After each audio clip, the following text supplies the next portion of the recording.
Bueno, primer caso autóctono de dengue en Junín, se encienden las alertas tras varios casos, algunas decenas, y también la situación que existe aquí nomás, en donde ya el brote es importante y puede ser una epidemia importante. Estamos con uno de los máximos referentes en toda la región en epidemiología. Estamos con Mario Cutiño. Mario, bienvenido, un gusto saludarte. Bueno, buenas noches, un gusto saludarlos a ustedes. Mario, contame qué es lo que la gente tiene que tener en cuenta con el dengue. Se sabe mucho, hay mucha información del mosquito, etcétera. ¿Qué es lo que pasa con el virus y cuándo estamos frente a una situación de peligro con el dengue? Sí, este año tiene la particularidad de que el dengue ha tenido mucha más expansión de lo que ha tenido años previos en nuestro país. Todos los años tenemos casos de dengue en Argentina, especialmente en el noreste y noroeste. Este año se ha expandido mucho más que años previos, no solamente en cuanto a territorio, sino en cuanto a cantidad de casos, abarcando incluso ahora hasta provincia de Buenos Aires y la zona donde vivimos, ¿no? El dengue, como vos decías, es una enfermedad transmitida por mosquito. No hay forma de transmitirlo de persona a persona si no hay presencia de mosquito, o sea que ahí es uno de los elementos que tenemos como prevención, que es evitar la picadura del mosquito. Mario, ¿cómo Eh, actúa el mosquito como taxi del virus, como vector? ¿Pica una persona infectada y después pica una sana y la infecta? Tal cual. No todos los mosquitos que tenemos en Junín o cuando uno viaja a una zona donde hay dengue tienen el dengue en su interior, ¿verdad? Como Ujú. vos decís, esto tiene que picar a una persona que esté en un periodo de viremia, se llama. Es decir, los primeros, calcularle 5, 6, 7 días de fiebre, son esos primeros días donde el virus está dando vueltas por la sangre. El mosquito pica a una persona y queda el virus dentro del mosquito y después de unos días, no inmediatamente, tienen que pasar unos días, ese mosquito es infectante. ¿Qué quiere decir? Ajá. Que ese mosquito puede picar una, dos o varias personas y transmitir el virus a una persona sana. Es decir, que ese es el único ciclo de transmisión interhumana que existe. No hay forma de transmisión donde no intervenga el mosquito. Inicialmente empieza como una gripe fuerte, con fiebre, dolores musculares, bueno, todos estarán más o menos al tanto de los síntomas, mucho dolor de cabeza, algunas personas pueden tener un brote, se ponen rojos, como si hubieran estado al sol, y en la inmensa mayoría de los casos, más del 90 y pico por ciento, es una enfermedad autolimitada leve, es decir, que se termina sola, no existe un Claro. tratamiento, no hay ninguna droga antiviral que pueda frenar la enfermedad. Y en un porcentaje pequeñito de casos que la enfermedad continúa, ¿no? Esa persona en vez de mejorar va empeorando, empiezan lo que nosotros llamamos los signos de alarma para los médicos. Cuando uno ve a una persona con dengue que tiene signos de alarma, se tiene que preocupar. Ese periodo crítico, que es donde pasás de la enfermedad leve a la más grave, suele ocurrir cuando la fiebre está bajando. O sea, paradójicamente, en vez de mejorar, esa persona empeora. Empieza a tener, por ejemplo, se le baja la presión, empieza a tener vómitos que no Ajá. paran, le duele mucho la panza, le falta el aire, hasta puede incluso estar como confusa, perdida. Bueno, si una persona con diagnóstico de dengue empieza a tener esos síntomas, rápidamente hay que llevarlo a la institución de salud porque hay que internarlo.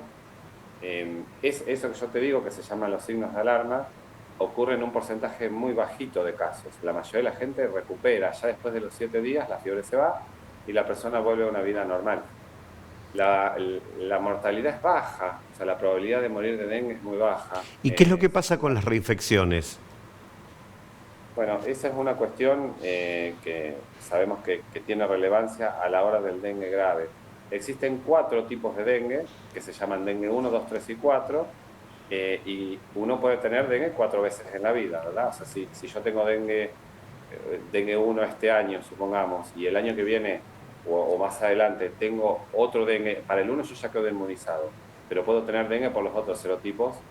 Hay una cierta probabilidad de que esta segunda infección sea un poquito más grave que la primera. No es que sí o sí, si yo tengo 2 veces dengue, la segunda vez va a ser mucho más grave que la primera, pero hay más probabilidades de que si yo me reinfecto con dengue, tenga una enfermedad más grave. Y la situación que se está dando, por ejemplo, ahora en Argentina, es que están circulando 2 serotipos, el dengue uno y el dengue 2.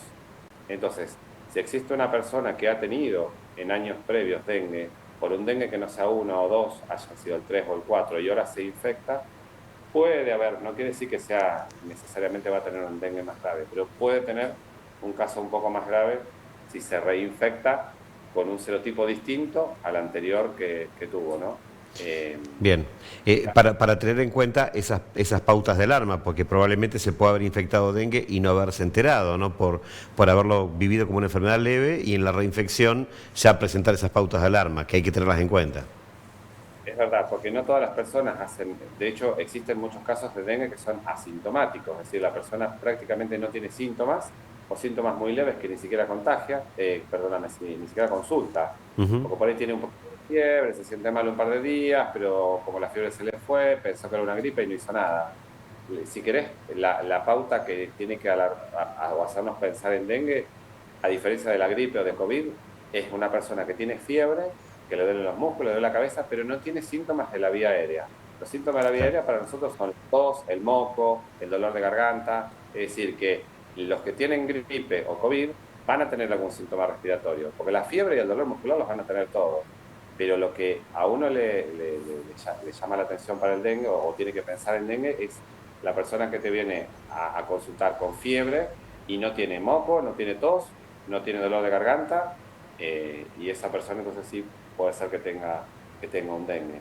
Y Y puede ayudarnos el tener las vacunas al día, digo, para descartar el síntoma de que es, o sea, tener al día lo que son vacunas de gripe o vacunas de coronavirus para poder saber respecto a la sintomatología. sí, ayuda, pero sabemos que las vacunas no previenen el 100% de las Claro. infecciones, es decir, sabemos que las vacunas de COVID, por ejemplo, previenen la enfermedad grave, pero no la enfermedad leve. Y en el caso de gripe pasa un poco lo mismo. Obviamente esto no quiere decir que no haya que vacunarse, hay que vacunarse, pero no necesariamente que una persona vacunada no va a tener ni gripe ni COVID. Existe una vacuna para dengue, capaz que lo habrán leído o habrán escuchado, no es una vacuna que esté en este momento disponible en Argentina. Sí hay algunos países que la están usando, como Brasil y otros países de América Latina y de Asia también, que son los lugares donde tenemos dengue, en los países con clima más tropical, pero son vacunas con una protección relativa que ronda el 60-70%, o sea, no es una vacuna que proteja al 100%, y está destinada más que nada a personas que viven en zonas endémicas, es decir, zonas que tienen dengue prácticamente todo el año o todos los años. En Argentina todavía no hay una disponibilidad de esta vacuna, o sea que a diferencia, por ejemplo, de fiebre amarilla, que sí tenemos vacuna en Argentina, de dengue por el momento, o hasta lo que yo sé, no hay disponibilidad para conseguir. Bien, y te consulto esto para ver si es mito o realidad. Decían que el tipo de sangre es determinante, por ejemplo, en la gravedad del coronavirus o en la gravedad del dengue. ¿Esto es cierto? Es cierto que las sangres que circulan más en Latinoamérica, las originarias de América, son menos resistentes al dengue que las sangres tipo europea que eran más afectadas por el coronavirus? Sí, sí lo he leído para COVID, como vos decís, hubo en su momento una propuesta de que algunos tipos de sangre favorecían los casos más severos. Nunca leí algo parecido para dengue, Ajá. sinceramente. Fue que esté descrito en algún trabajo científico, pero no es algo que esté avalado universalmente o aceptado. Eh, lo que sabemos que para tener dengue grave, los que más suelen tener dengue grave son las personas que o han tenido dengue previamente, como hablábamos recién, por otro serotipo, o aquellas personas que tienen las defensas debilitadas.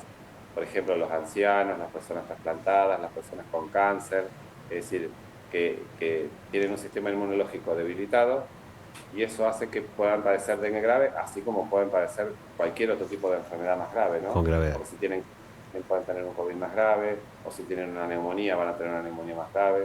O sea, no es que es solamente para dengue, ¿no? Pero con respecto a la sangre, no tengo una certeza absoluta de que realmente sea así.